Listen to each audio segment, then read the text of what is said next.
Hello, everybody. This is Buddy Webb here in Midland, Texas. I'm going to do another video today in the attic investigation series, and I have a short read for you here. I wrote up, and I'll copy and paste this into the description of the video, and just to kind of give you the history and tell you what this is about. On January 8, 2011, I called the police and I reported hearing somebody in my attic. A year later, on January 28, 2012, I was ambushed and shot with burglar alarms going off up there. At this time, all I had was this crazy story of burglar alarms going off my attic when somebody under my home shoots me by surprise, but that isn't the case anymore. Besides finding irrefutable evidence showing that I wasn't shot with my gun, as has been falsely claimed, I've also documented multiple people saying that tunnels and bunkers are near my home. In addition, homeowners all over Midland, Odessa, Texas, and many other states have been reporting these same unique crimes. This video is about a home at 601 South 6th Street in Carlsbad, New Mexico, which is 2.5 hours from Midland. I believe that all of these rigged homes are connected with a common human trafficking crime ring representing tens of thousands of burglaries, thefts, and murders. It's widespread racketeering, and sometimes it includes some corrupt police and corrupt public officials. My guess is that most of these homes has a tunnel going to it from a nearby neighbor, so I investigated the past owners to see if I could find some clues. This should be very helpful for law enforcement in their investigation to stop this very dangerous and violent gang of criminals who have been rigging private homes with hidden access. No accusations are made, as this is informational video. It's just asking questions and trying to make our community safer for all of us. Here are some of the other attic investigation videos, which would also include suspected tunnels, okay? And the latest I just did about 3 days ago was attic investigation Sunset Circle, Hobbs, New Mexico. It's found on my YouTube channel. And that one was the first one I did that wasn't here in Midland. That one's one over in my hometown of Hobbs, New Mexico, and it's 70 miles from Carlsbad. The one I'm doing today is in Carlsbad, New Mexico. Okay, and interesting about the one at the over there at Sunset in Circle in Hobbs, that woman that was reporting something in the attic also told me her boyfriend, Donnie Cobb, had told her that him and his friend shot somebody. And I said, in Hobbs? She said, no, in Midland. So I wondered if Donnie Cobb and his friend was the ones that shot me. If not, maybe they shot and killed somebody else over here, which should be investigated in itself. And then it shows the connection to the people in the attic. Another one here on 3309 Haynes. That's one by the mall. That's the one I did that before. It's a super interesting video there. The one on Story Street, another good video. Hickory, that's one where the homeowner reported somebody smoking in the attic. I've got a police scanner call where I read the one on Dartmouth here. My roofer's the one that told me about that home. They were doing the roof there, and the owners asked them to go up and look in their attic because somebody had been getting up there.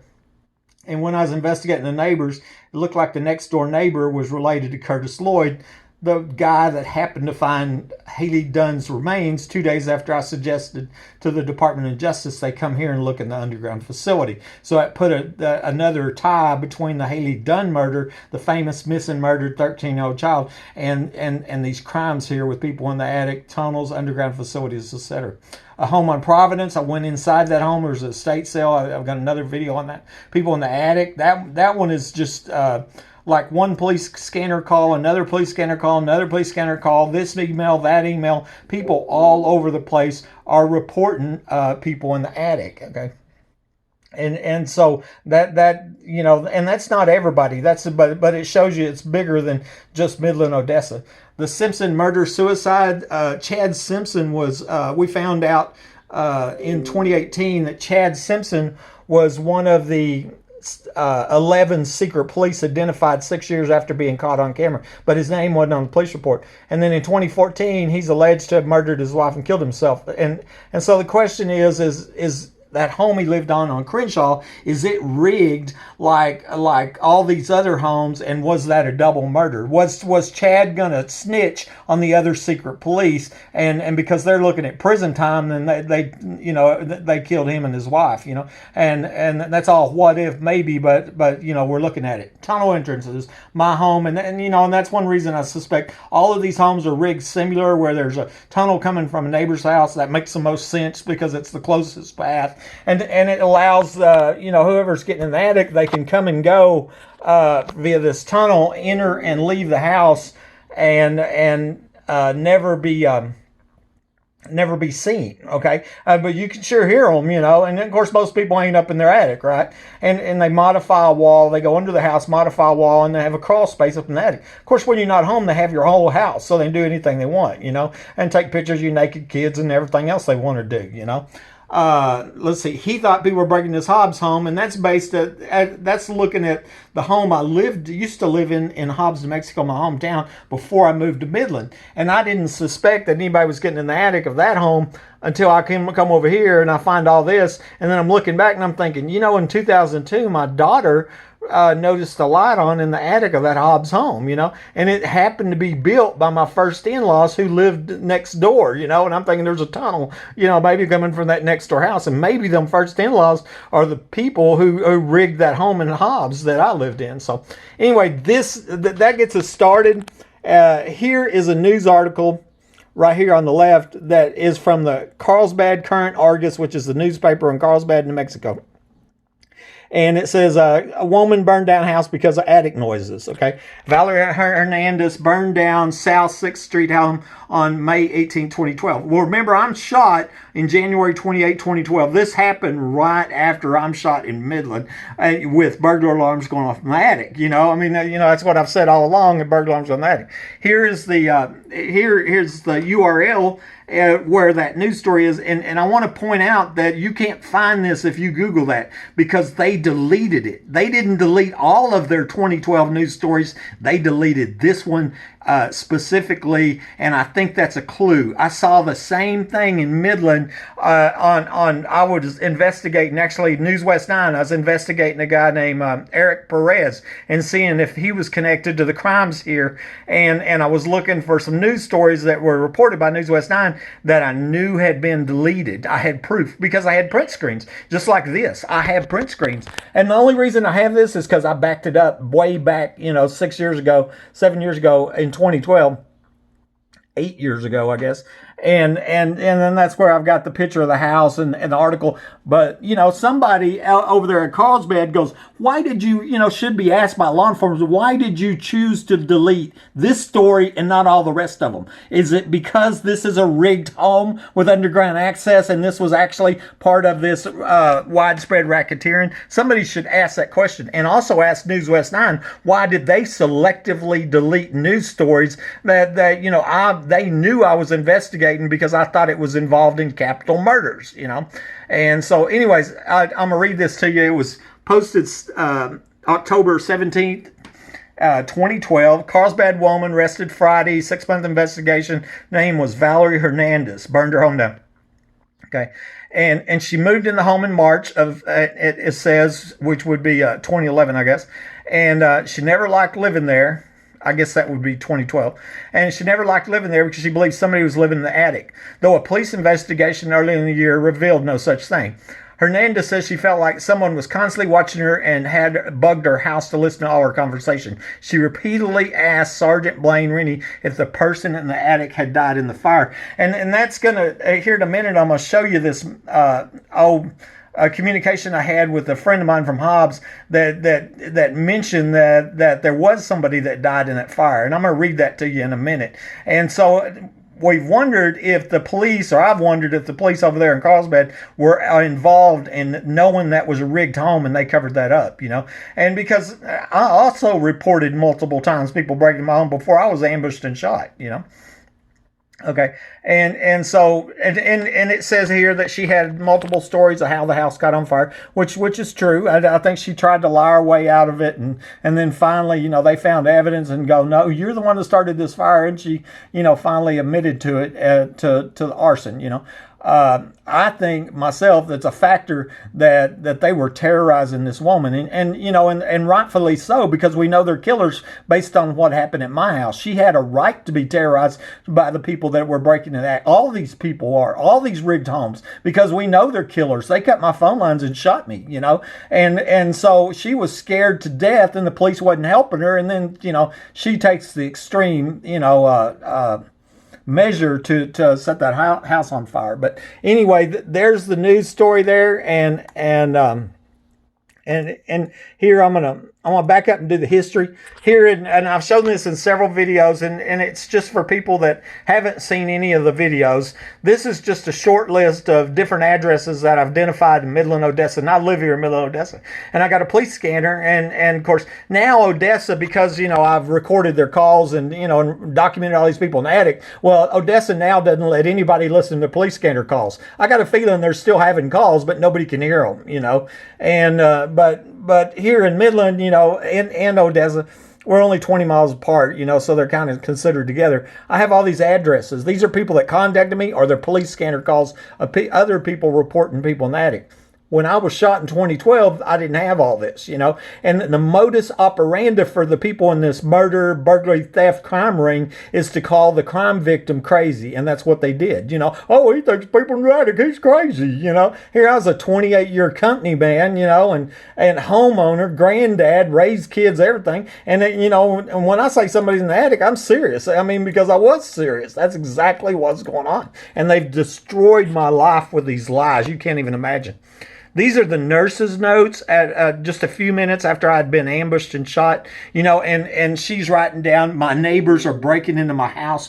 There are sirens going off. I have tie wire around the cabinets and the doors. In the closet, there's a voice recorder. What was happening, that voice recorder was stolen for about 2 years, and then I made a big point of it, and the police wrote it in on the evidence log, hand wrote it in, because I made a point of it, being stolen. The alarms kept going off. And basically, that voice recorder just says, hey, burglar alarm's going off when I'm shot. That tells you I was shot during a home invasion. That means this wasn't no accident. That means this was premeditated. Nobody accidentally goes and breaks in a home, accidentally shoots the homeowner. That's a premeditated murder. It's what that is. Attempted murder. And then also more of the voice recorder. And then I was like, I have proof. Just go look. There's proof. But I never expected police corruption. I'm a lifelong supporter of law enforcement. And the corruption here was really significant, I mean, it was incredible. Detective Rodriguez is the one in the room. I found out 2 years later she was lifelong friends with the ex-wife that's alleged to be involved in the shooting, that I'd filed divorce on 5 days earlier from a 3-month marriage, But anyway, she was... it looks like she might even know my brother, and that was kind of weird too. But anyway, that was the notes I'm just showing you here. And here at my house, they cut my phone line. Why did you crawl out, buddy? Because they cut my phone lines. Here's a little short video.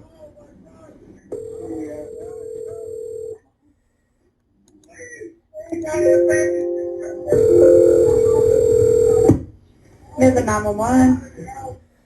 And what I did is I took the video from the security camera of me crawling out my hands and knees.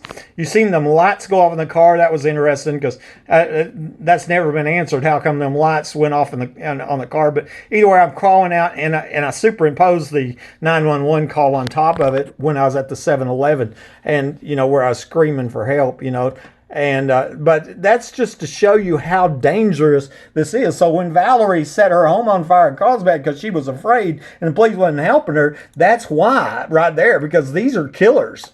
Here we go. Carlsbad woman is facing charges after police say she burned down her home to get rid of someone who she claimed was in the attic. Valerie Hernandez has been charged with arson now.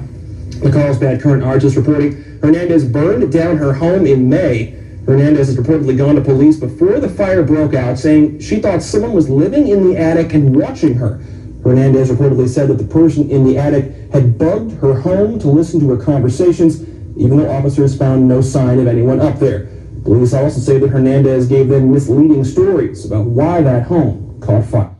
Okay, and as I already said a minute ago, that, I feel sorry for her because they were terrorizing that poor woman. I mean, by the minute, by the hour, by the day, it's nonstop, relentless terrorism, and the police are not helping you. And we already know that they're cold-blooded killers. Her setting that home on fire might have saved her life, and because maybe they were waiting, to shoot her like they did me, and we don't know, but we know what they do, right?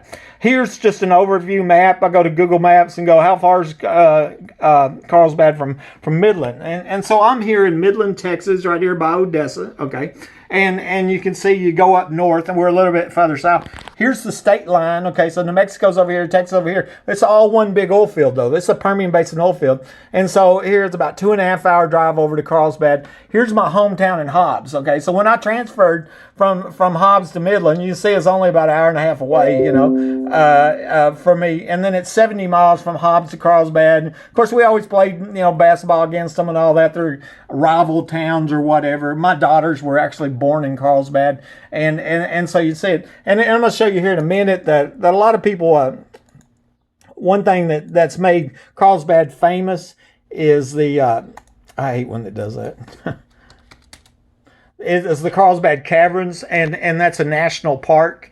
And so if you've never been to Carlsbad, New Mexico, or heard of it, if you ever through there, go see that. It's truly amazing. But that is all a tunnel complex, or I say a tunnel, but a cave complex because of the limestone, and it rains and then it hollows out the ground like this, and so that whole area there is it is like that. So there's the Carlsbad Caverns. And just give you an idea. Also by Carlsbad is the WIP site, okay? And the WIP site is the Waste Isolation Pilot Plant, or WIP. It's the world's third deep geological repository licensed to store radioactive waste, okay? Nuclear waste depository in the ground, okay? And so that's right there by Carlsbad. And one reason I bring it up, because that's where my dad worked, and my dad was friends with a lot of people in Carlsbad. And my dad, I didn't even talk to him hardly the last 3 years of his life, not because of me, because of him, but it became obvious that he knew about the crimes here at my home. There was certain comments that he had made that I was 100% sure. He ends up marrying that in-law, that Ann Calloway, that built that first home I lived in Hobbs, but I know, just an example, we're talking about the burglar that was trapped in the guest bathroom on the day of the murder attempt, and me and him were on the phone, and he says, he gets upset. He says, yeah, but you had the doors tie wired shut. You had the safety off on your shotgun. And I right back said to him, I was under a home invasion. They're breaking into my home. I'm home minding my own business. I've been reporting these criminals breaking into my home. This home is rigged for burglary, theft, and murder, right? And, and I had trapped I trapped that burglar in that bathroom. And what he was doing was making an excuse. Yeah, but you had the doors tie-wired shut. You had the safety off on your shotgun. And it was like, oh, yeah, you caused them to shoot you. I'm like, what are you talking about? I was home minding my own business. They're the criminals. They're the burglars. They're the killers. They're the thieves. I'm the homeowner. If they died, they're a criminal breaking into a private home, right? And if I kill them, then that's how it works. Don't break into a private home. It's very dangerous for the criminal sooner or later. And so I showed you the news article about the Carlsbad one earlier. I ain't gonna go over this. This one though, you can Google this story. And this one is still there, and it's on asiantown.net. Why? I have no idea. But this one has more information than the other ones, And one thing I thought was interesting, Hernandez's neighbor, Cody Grady, said he did not know her well, but remember some strange activity across the street, where she'd knock on the door and then just walk away or something like that. And when I read that, I thought, that's odd. It's almost like they're ganging up on her, trying to make her look crazy. Okay. And I felt like the same thing happened here at my house, because I found in the police report where Rosa Rodriguez, the dirty cop, right? She's talking to my neighbor, and my neighbor, it's in the police report. I found it 2 years later, where they were saying I was slashing their tires. I've never slashed a tire in my life. And tires on cars that were in front of my house watched under cameras, right? But the whole thing was just lies and slander to try to make up this fake story that I'm calling me crazy to cover up these crimes here. And so I don't know if law enforcement might want to talk to Cody Grady, because I got a feeling that Valerie Hernandez was telling the truth all along, because she's not the only person reporting people in the attic. Back in 2012, she didn't have anybody else reporting people in the attic, but right now there's a whole bunch of other people, okay? And then also her mother was Eli Hernandez, and her mother right there was purchased the residence along with her daughter, but moved too close to get away from her. And you know, it's almost like her mother also abandoned her. And once again, you know, I told you the story of my family, and it was similar. And you know, and I don't know, maybe they were threatened. You know, I mean, I've come from a good family and good people, but I know what happened is that I'm the crime victim, you know, that's being hunted in my home by killers with guns,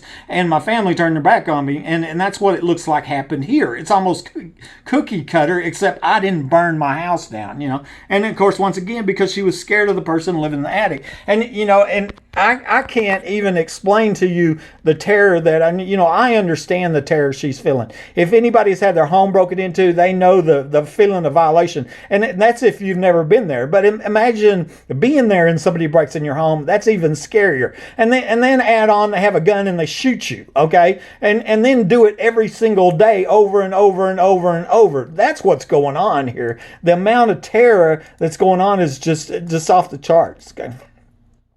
This one's from the Albuquerque Journal News. I found it online. Woman sentenced in arson case. She went to prison for setting a home on fire. Did 225 days in arson, then they let her out. And somebody was living in her attic, had bugged her house to listen to her conversations, etc. Okay, and so you know, I'm fully convinced because of all the other homes and what's happened to me and the connection back to Carlsbad that Valerie was telling the truth. And it looked, and I'm guessing that she was ganged up on, you know. I think somebody might want to talk to her mom. Somebody might want to talk to that Cody Grady. Somebody might want to talk to law enforcement, talk to them press and see why they deleted that news story. And, you know, if you're really going to get down to the bottom of this, stop this crime ring, okay? I went to the appraisal district, okay, and this is how you look up the neighbors, okay, because I think there's a tunnel probably going from that house to the next door neighbor that lets them, you know, I said that earlier, lets them come and go at will without you seeing them, okay. And so it's free room and board for life, you know, and there's still heating and cooling from the air conditioning system and electricity. And so they don't pay any rent. They don't pay no utilities, nothing. So, you know, here they got their little free motel room for life, and all they got to do is murder somebody, you know. And in this case, it looks like Valerie ends up going to prison for it, you know. And so the owner of the house, and I think this is current, I couldn't find deed history, you know, it's a lot different than Midland, but the house is at 601 South 6th Street. The mother is Elia Hernandez, and she still owns the home. Okay, and so then one of the neighbors on 513 South 6th Street looked like a John Pineda, and then the other neighbor was Armando and Emma Hernandez, and I wondered if they were related to Elia Hernandez, you know. But you know, I'm just based on speculation. I'm wondering if there was a tunnel from one of these houses over to that home, you know, and that way they could come and go and like I believe is happening in all these other homes. Like, and there's not making any accusations. We're just looking at, this is the Google Maps. Okay, you just go to Google Maps, put in the address, and here's this home right there. Once again, it's owned by the Elia Hernandez, the mother, you know, that basically called her daughter crazy. And then the John Pineda here at 513, and here's the Armando and Emma Hernandez at 603 next door. And once again, it's like they got the same name. That would be very interesting if they are related. And, you know, and if they are related, I'm really wondering if there's a tunnel coming from here to there, you know. And so here's a picture of the house right there, which you can do that all on Google Maps. And actually, I have that up here, right here, okay? And that's what we were just looking at. And so here's the house, and I can drill down into it, and that's what I'm going to do, okay? So we can go down there, and that's what right now Street View for Google Maps shows, okay? And there's the other Hernandez that lives in that house, and there's, I think that's the John Panetta or whatever his name was that lives in this house. And so there's the homes there, and I want to go that. A picture of my dad, and I want to show you here. Here he is being recognized by the U.S. Department of Energy Secretary Department of Energy Secretary Hazel O'Leary during a visit in 1994. Dad was the Waste Isolation Pilot Plant, the WIP site, mine rescue team leader, won 3 national championships, is recognized by Mine Safety and Health Administration as a top trainer in the country. So basically, he knows everything there is to know about tunnels, okay? And, that's another way to put it, And Dad died in 2017, but he's truly in the Hall of Fame, okay? This, I send my self emails every once in a while to document something. And this is an email from October 26th, 2012, a part of an email. And I'm talking to a friend from my hometown of Hobbs, New Mexico. Harriet Ladd Terry was her name. I think she's married now. And I wrote myself. I stayed up late the last 2 nights talking to Harriet on the phone. When Harriet and I was talking about the home in Carlsbad that the lady burned down due to noises in her attic, she said that she had just read they had found a body in a basement under that house. The story I had read didn't mention a basement at all, but I had searched on the internet trying to find that house and look for similarities of that home and my home, specifically where a large building was nearby that would suggest a tunnel and a prostitution ring, racketeering, etc. Okay.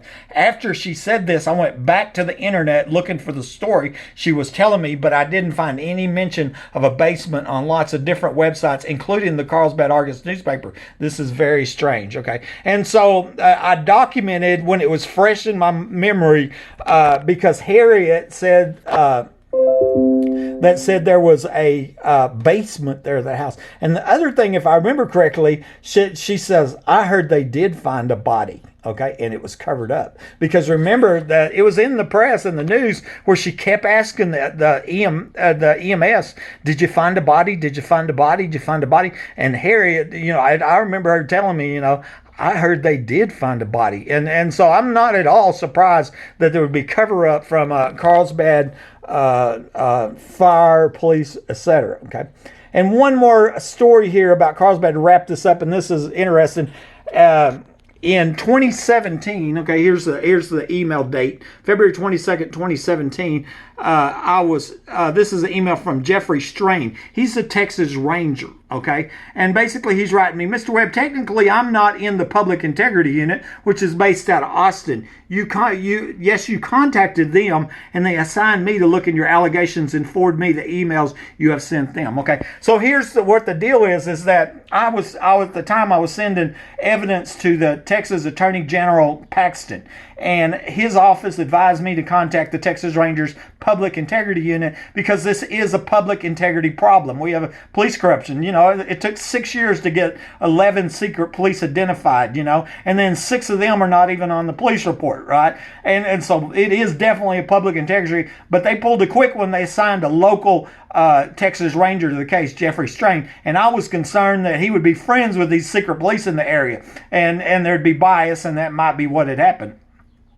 But anyway, so he wanted the whole story. I sent him like 70 emails, multiple murders, fact-filled. I mean, I've got the emails that I sent him, and then all of a sudden he just quits replying, I tried to contact his supervisor. I went back to Attorney General, and it was just ignored and dead ends, and I didn't know if he quit, got fired, or he went to work for the cartel, I had no idea. Here I'm sending a Texas Ranger evidence on multiple murders, irrefutable evidence on the capital murders in my life, and quit replying. At the same time, on the internet, I see a Facebook friend, Melody Mustang McClintock, posts this weird message, okay? She says, I noticed there's an awful strain of judging going around. And notice how she puts strain in quotation marks, right? Strain in quotation marks. This is at the same time that I'm having private communications with a law enforcement officer about capital crimes. And then here was a little comment. Don't judge someone because they sin differently than you. And I've long thought this had to do with a prostitution, human trafficking ring, right? And so I've suspected Melody Mustang McClintock from Carlsbad. That's why I have that here, because she's from Carlsbad. Somehow Melody seemed to be privy to my private emails going to a law enforcement officer concerning capital murders. That seems like a big deal, that is just too much of a coincidence while I'm secretly talking to Jeffrey Strain, Texas Ranger, that I now wonder might be dirty, and Melody seems to know about it, and just mocking me on the internet. Okay? And so let's go back here. My YouTube channel is Buddy Webb, and here's where you can find these attic investigations videos. There's the last couple that I've done. You know, I have 700 videos. This is my Facebook. As you can tell, it's just so busy. Sometimes it's ringing. I can't even keep up. And here I'm just going to add one story just here on the end. I just seen this a minute ago. Do you see that? What's this here? Oh, look here. I'm going to show you one more time. It's going to play again. Electrocution. I don't know where this is at. I just saw it. He throws something up there. That guy goes. The other guy gets up. So it looks like they're both all right. And so that's where I'm going to tell you, this is not connected to Carlsbad, but I want to just go read this, do short read real quick. On January 14, 2012, 2 weeks before I was shot by surprise inside my home, I recognized that somebody was trying to come into my bedroom. I've called this the first murder attempt, and I stopped it by putting electricity on my bedroom doorknob. This was not an outside door of my home, but went into the hallway, so anybody that got hurt was already inside my home uninvited. And I used to be an electrician. I was under a home invasion. I built a safe room, is what I did. After I survived the murder attempt, I checked the obituaries to see if any suspects happened to die on this day, and I found where a young 33-year-old landman attorney named Matt Hyman did. His sister-in-law told me that he died of a surprise heart failure without any known heart problems, and electricity stops the heart. Also found out that he died at the same time of the day as when this home invasion was going on. So I suspected Matt Hyman grabbed my doorknob and he died in my hallway. Of course, they couldn't report that, or it would be a news story and people would be arrested and exposed to underground facilities, all that. I asked this question on my Facebook, and two of his friends, Brian Hillman and Chris Mertz, threatened me as they desperately didn't want me asking questions. I've long suspected that landmans were involved in the underground, also parties believed to be going on in the underground facilities here. I knew that the people in my home on that night had came in from the underground trapdoor that it's believed Midland police officers Davis, Dickey, Chatwell, Angel, and Hale used to get into my home on the night of the murder attempt, and from where I had been ambushed and shot. They hadn't come in from the doors as I had them bolted shut. After I was shot and at the emergency room, I was telling MPD Detective Rosa Rodriguez that I tie-wired my spare door shut after realizing that somebody had been inside my home once again. I had been reporting these burglaries for over a year. She then asked me in a smart tone of voice, "Did you put electricity on the tie wire?" This weird question told me that she somehow knew about the murder attempt from 2 weeks earlier when I put electricity on my bedroom doorknob. I hadn't reported that to the police. I'm 100% absolutely sure she knew about that earlier murder attempt. Okay. God saved my life that night as I felt like they were planning on killing me. The evidence is clear. The murder attempt 2 weeks later was premeditated, so part of the motive for murder may have been their friend dying while breaking into my home and trying to kill me. I believe that we'll find out the friends of Matt Hyman that were with him saw him get electrocuted, and instead of calling 911 to help save his life, they chose to carry him out and keep themselves from being arrested. So really, they're the ones, they chose to let their friend die because they were breaking into a private home trying to kill somebody. My guess is his family and some corrupt police know that's true, and they just don't care, And so I threw that in. That's an extra little story on the back end. Buddy Webb, Midland, Texas, biggest untold story in America. Share this. Talk to you later.